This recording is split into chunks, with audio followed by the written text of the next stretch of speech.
silah satışı Birləşmiş Ştatların xarici siyasətinin mərkəzi alətinə çevrilirsə, Azərbaycan təbii ki, bu regionda onun əsas tərəfdaşı olacaq.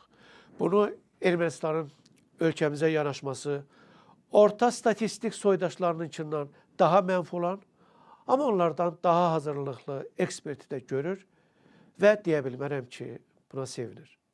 Как понимаем, подписана Хартия стратегического партнерства. Это документ, который Армения подписала год назад. Можно ли считать это на данный момент большим достижением для Азербайджана?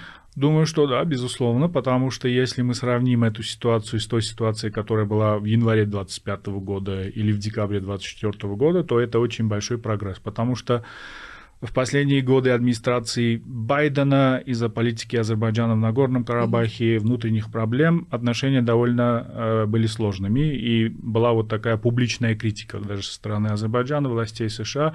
И тогда еще, когда в Америке не состоялись выборы, Алиев очень так открыто говорил, что у них есть предпочтения, они хотели бы, чтобы Трамп избрался. И он тогда еще говорил, что при республиканской администрации мы сможем очень быстро наладить именно отношения стратегического характера, и мы, в принципе, это все видим. Алиев оказался прав. Да, в этом случае да.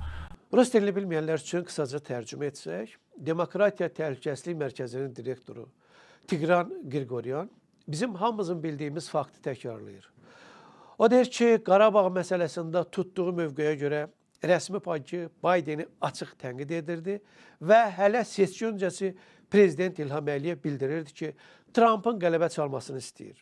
Çünki respublikaçılar hakimiyyətdə olacaqları təqdirdə tezliklə strateji əlaqələr quracaqlarına əmindir və bu öz təsdiqini tapdı.